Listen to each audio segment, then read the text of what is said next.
This is The Gist, the essential podcast for the discerning listener.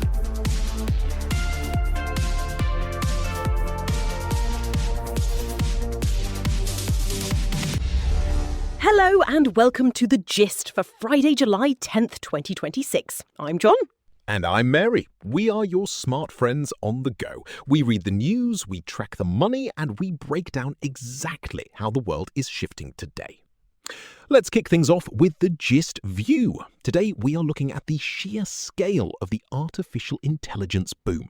South Korean chipmaker SK Hynix just raised a staggering $26.5 billion by listing shares on the United States Nasdaq. That is a massive number. It trails only SpaceX's $75 billion stock sale last month. It completely shatters the old record for a foreign company set by Alibaba way back in 2014. But here is the core insight. Who benefits here and why? The artificial intelligence build-out is like constructing a new global railroad network. It requires a monumental amount of cash. Right now, only Wall Street has ponds deep enough to provide that liquidity. Exactly. Regional stock markets are being sidelined. Seoul simply cannot absorb a $26 billion cash demand without crushing its own exchange. So, SK Hynix goes to New York. Wall Street gets the listing fees and the equity action, but South Korea still wins big. They do. They get to use American money to build their massive new semiconductor cluster and packaging plants back home. The capital flows from the United States, but the hard infrastructure stays in Korea. And it is not like the Korean market ignored them. SK Hynix's domestic shares have actually surged over 200% this year. Regional markets can reward innovation, but when you need to build the future of artificial intelligence, you have to tap the American financial machine. Let's move to the global overview. We have some major news out of space today. That is right. The China Aerospace Science and Technology Corporation, or CASC, the state-owned main contractor for China's space program, pulled off a major engineering feat.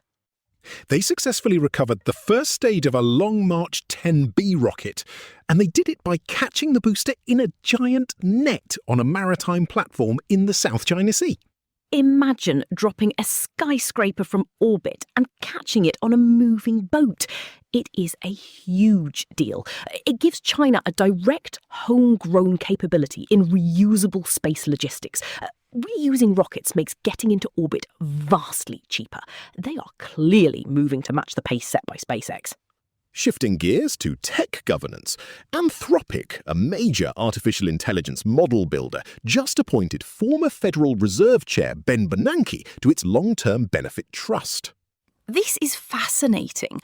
Artificial intelligence companies are essentially building their own quasi-constitutional governments. They are setting up these high-profile oversight boards to regulate themselves. Why? Because they want to beat the government to the punch. If they look responsible now, they hope to avoid heavy-handed state regulation later. It is a classic preemptive power play. Speaking of power plays, well, let's talk geopolitics. President Trump formally declared that the United States-Iran diplomatic ceasefire is over. We warned about this on The Gist recently. The recent easing of United States sanctions was just a tactical pause. It was never a permanent peace deal. Now, the dial is turning back toward escalation. Let's bring things closer to home with the European perspective. The European Commission has Meta squarely in its crosshairs. The Commission issued a preliminary ruling against Facebook and Instagram. They say Meta's platforms breach the Digital Services Act. The DSA is the European Union's sweeping new rulebook for internet platforms. The target here is addictive design. The European Union is going after features like the infinite scroll and auto-playing videos. Regulators argue these tools trick the brain and put users into an autopilot mode. If Meta does not change these features, they face fines of up to 6% of their global annual revenue. That is billions of dollars. The power dynamic here is incredible. The DSA was originally sold as a way to stop illegal content. Now, Brussels is using it to regulate user engagement itself. They are turning subjective psychological theories into hard, binding law. Essentially, the European Union is moving software design decisions out of Silicon Valley and into Brussels. Regulators can now look at a highly successful user interface and retroactively declare it illegal. But let's look at Meta's incentives. They deliberately engineered these apps to maximize screen time. More screen time means more ad revenue. Meta cashes the ad checks, while European citizens pay the bill in the form of mental health issues. Across the Channel, the United Kingdom is making a similar move. The United Kingdom Treasury just formally designated United States tech giants Microsoft, Google, Amazon, and Oracle as critical third parties.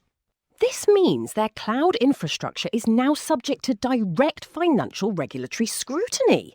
The state is saying that cloud computing is just as critical to survival as the power grid or the banking system.